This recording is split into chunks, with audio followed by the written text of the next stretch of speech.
एक बहुत ही ज़बरदस्त स्लैशर मूवी आई है। अगर आपको लाउड, गोरी, वायलेंट, कैंपी हॉरर टाइप की मूवी चाहिए, तो यही है वो मूवी जिसका इंतज़ार था आपको। आप ही टारगेट ऑडियंस हैं, जैसे मैं हूँ इसका। वैसे इसको ट्रॉमा मूवी भी बोला जाता है, नॉट ट्रॉमा, ट्रॉमा, क्योंकि ट्रॉमा एंटरटेनमेंट्स नाम का एक प्रोडक्शन हाउस 70s और 80s में B grade low budget slasher horror movie बनाया करता था। और उसका एस्थेटिक जो ग्रॉस कचरा गंदा वाला जो एस्थेटिक था, उसको धीरे धीरे वो इतना सारा मूवी बनाया और पॉपुलर हुआ उस टाइम पे कि उसका नाम सिनोनिमस हो गया कि उस टाइप का मूवी, मतलब उसको ट्रोमा मूवी बोला जाता था। तो ये वाली जो ट्रोमा मूवी आई है, इसका नाम है द टॉक्सिक एवेंजर अनरेटेड।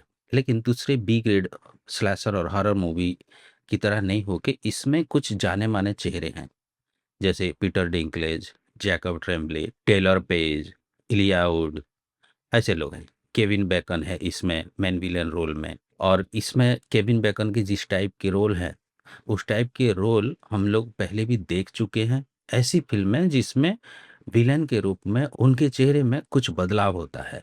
इसकी स्टोरी सिंपल है।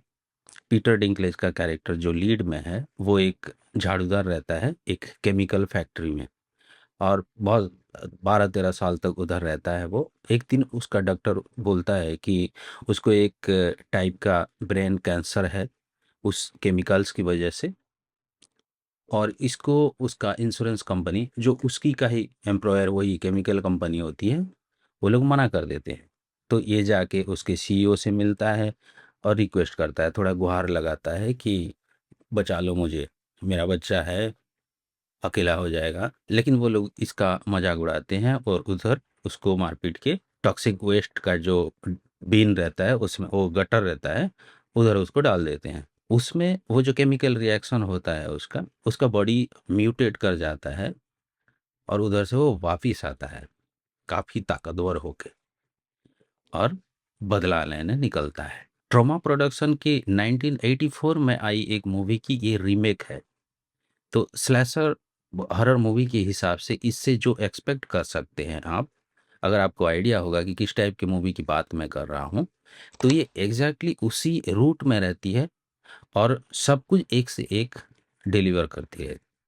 इसका टोन जो है, इसका जो ओवर द टॉप एक्शन है, वायलेंस जिस हिसाब से है, वो सब चीज़ उन्होंने अच्छे तरीके से डाला है। लाइक एब्सर्ड हॉरर और एक फुल ब्लोन एक्शन हॉरर के हिसाब से दोनों का कॉम्बिनेशन उसने अच्छी तरह बैलेंस किया है। तो ये बिगिनिंग से एंड तक ये फुल एंटरटेनमेंट है। इसमें सारे कैरेक्टर्स अतरंगी होते हैं, एक से एक बढ़कर पागल होते हैं। लेकिन परफॉर्मेंस के हिसाब से एक पर्सन के बारे में अगर हम मेंशन नहीं करेंगे, तो जितना भी तारीफ करेंगे ये इनकम्प्लीट हो जाएगी। उनका नाम है लुइसा गुरेरो। डिंकलेज का कैरेक्टर जो है, ये जब ट्रांसफॉर्म होता है और उसका बॉडी साइज बदल जाता है, उसके बाद लगता है कि उसके ऊपर मेकअप दिया गया है। जो है, मेकअप दिया गया है, लेकिन उस मेकअप के नीचे जो बॉडी है वो डिंकलेज का नहीं है, वो लुइसा गुरेरो है। और लुइसा गुरेरो ऐसे परफॉर्मेंस आर्टिस्ट हैं और ऐसे कई कैरेक्टर वो पहले भी कर चुकी हैं। जिस हिसाब से वो डिंकलेज के कैरेक्टरिस्टिक और मैनरिज्म को सिर्फ वॉइस ओवर के थ्रू प्ले करते हैं, आपको लगेगा नहीं कि ये 2 एक्टर्स ने किया है। तो इसीलिए उनका काम काबिल तारीफ़ है इसमें। इसके प्रैक्टिकल इफ़ेक्ट, स्पेशल इफ़ेक्ट्स जो है और वीएफएक्स के साथ मिला के जो मिक्स किया गया है, वो काफ़ी अच्छी तरह मर्ज होता है। फ़िल्म देखते वक़्त आपको ये समझ में आएगा कि इनके जो मेकर्स हैं, उनको पूरी फ्रीडम दी गई है और कोई लिमिट नहीं रखा गया है कि कहाँ पे क्या नहीं करना है, ऐसे कुछ उन्होंने उनको रोका नहीं गया है। इसके डायरेक्टर हैं मैकन ब्लेयर।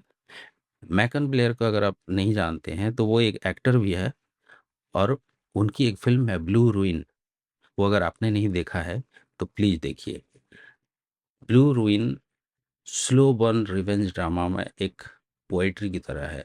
बट डायरेक्टर के हिसाब से मैकन ब्लेयर की इस दूसरी फ़िल्म है, इसकी पहली वाली जो थी, वो नेटफ्लिक्स पर है और उसका नाम काफ़ी लंबा है।